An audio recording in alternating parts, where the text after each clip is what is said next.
Okay, so this week at the Founders Institute we're learning about product development, and if you can look over here we have our box of pens and our paper wireframes of what our product is going to look like, and then up here on the mirror or the windows, this is what our product roadmap looks like. The parts on the top are going to be in our 2-week sprint.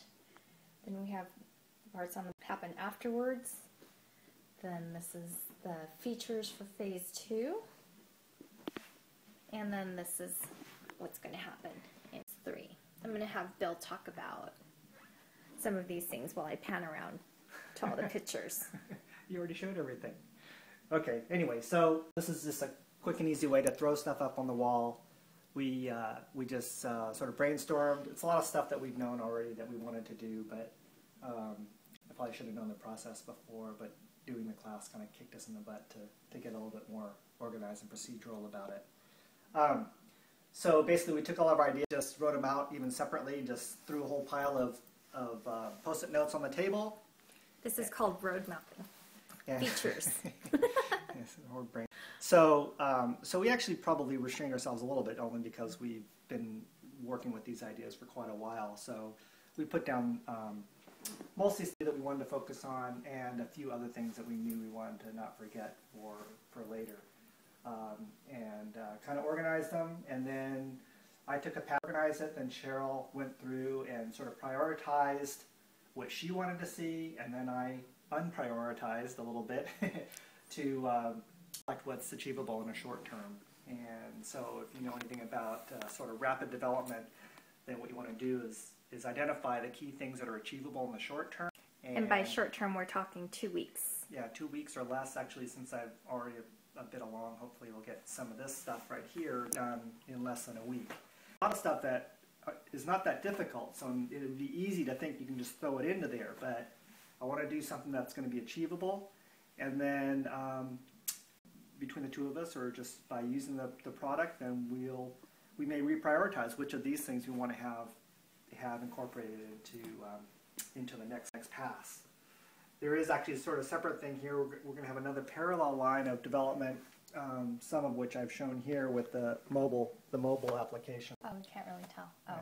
Yeah. So that can actually happen in parallel. And so there may be other things that we can do in parallel depending on how we scope our resources.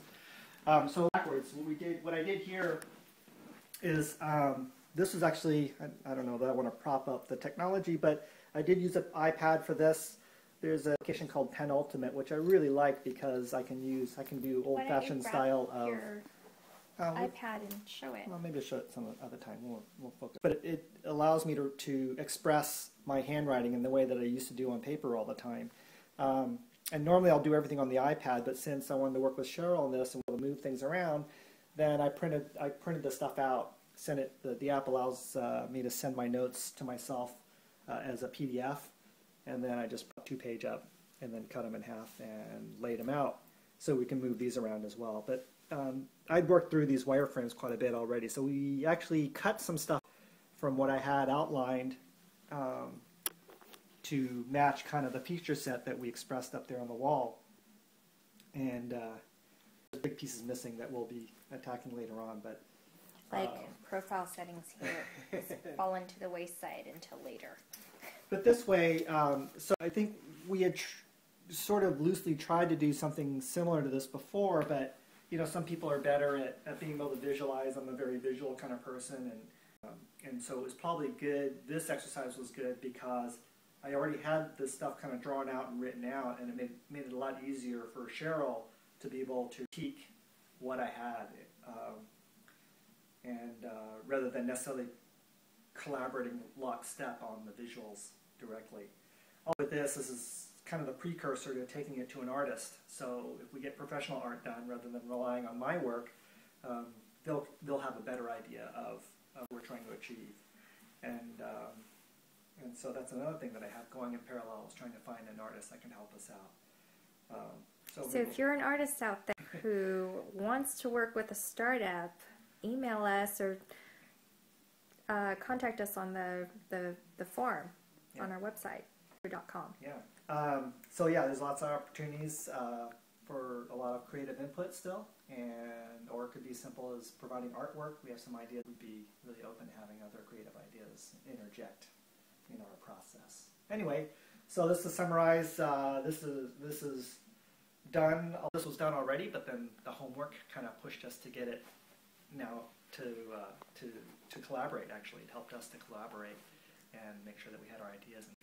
Yeah, I know this looks very low tech, but it works really well. And being able to look at our roadmap here and moving it at will based on our customer feedback is actually really helpful, because then we don't have to go and, open up another app. Which app was it? And we have these features, and so we can take a look at them every single day and know how quickly we're getting to achieving some of the milestones here. So another thing you can do too, like you can show set up.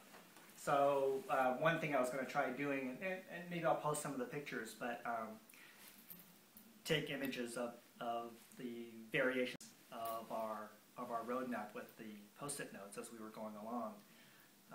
So that's another way, slightly higher tech than the hand drawing stuff, but it's a core, the evolution. If you decide, what did we do 20 minutes ago? You can look back at the pictures. We're actually putting all of this stuff in the computer. We want to get boggled with the technology when we really needed to think about the features. So. Yeah. Okay, so hopefully next time we'll have even more to show.